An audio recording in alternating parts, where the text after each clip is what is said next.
வணக்கம் மாணவ செல்வங்களே. இன்று நாம் பார்க்க இருக்கக்கூடிய தலைப்பு பன்னிரு திருமுறைகள். பன்னிரு என்பதன் பொருள் 12. திரு மேன்மை பொருந்திய முறை வாழ்வியல் முறையை அழகுற எடுத்துரைக்கின்ற நூல்களின் தொகுப்பே பன்னிரு திருமுறைகளாகும். இதில் முதல் 3 திருமுறையை பாடியவர் திருஞான சம்பந்தர், 4, 5, 6ஆம் திருமுறையை பாடியவர் திருநாவுக்கரசர், 7ஆம் திருமுறையை பாடியவர் சுந்தரர், 8ஆம் திருமுறையை பாடியவர் மாணிக்க வாசகர், 9ஆம் திருமுறையை பாடியவர்கள் 9 பேர், 10ஆம் திருமுறையை பாடியவர் திருமூலர் திருமந்திரம், 11ஆம் திருமுறையை பாடியவர்கள் 11 பேர், 12ஆம் திருமுறை சேக்கிழார் இயற்றிய பெரிய புராணம்.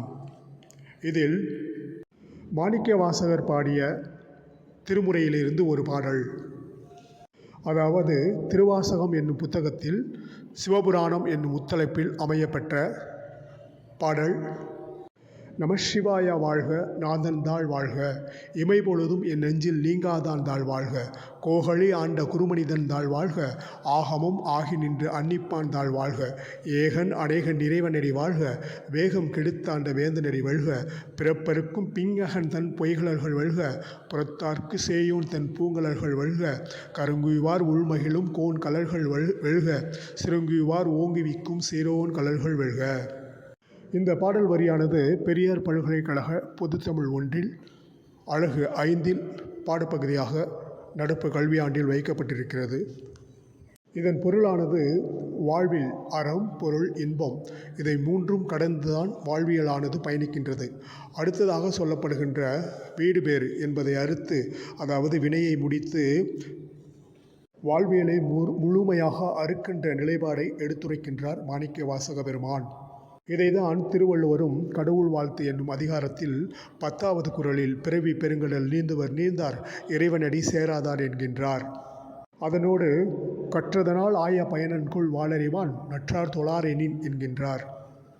ஆகவே மாணவர்களே, பிறப்பின் பயன் என்பது பெரியோரை மதித்தலும் சிறியோரை புகழ்தலும் இளமே என்கின்ற நற்பண்புகளோடு செயல்பாடுகளாக அமையப்பெற்றிருக்கின்றன.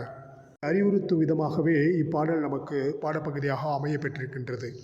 இதன் பொருளானது இன்றைய நடப்போடு ஒப்பிட்டு பார்க்கும் பொழுது, இன்றைய உலகம் அறிவு முதிர்ச்சியாலும் அறிவியல் கண்டுபிடிப்புகளாலும் மிக வேகமாக முன்னேறி வருகின்றது. ஆரம்பத்தில் இருந்த மக்களின் வாழ்க்கை முறைக்கும் இன்றைய மக்களின் வாழ்க்கை முறைக்கும் எத்தனையோ மாற்றங்கள், வருங்காலத்தில் இன்னும் பல மாற்றங்கள் ஏற்படத்தான் போகின்றன. அதில் எந்தவித சந்தேகமும் இல்லை. அன்றைய கால மக்கள் எந்தவித ஒழுக்க நெறிமுறைகளை பின்பற்றினார்களோ அதே ஒழுக்க நெறிமுறைகளை இக்கால மக்களும் வருங்கால மக்களும் பின்பற்றி வர வேண்டும். அப்பொழுதுதான் மனிதனின் வாழ்க்கை என்பது பூரணத்துவம் பெற்றதாக இருக்கும்.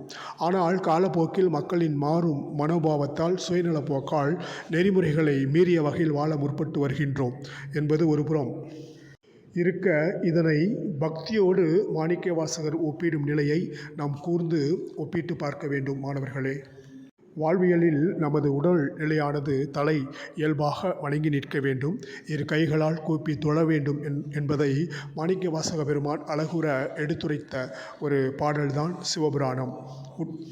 அதிலிருந்து அமையப்பட்ட சில வரிகளை பாடப்பகுதியாக நாம் படித்தோம். இதனை வாழ்வில் கடைபிடித்து தினந்தோறும் படித்து நடைமுறை வாழ்வில் செயல்படுத்தி மேன்மை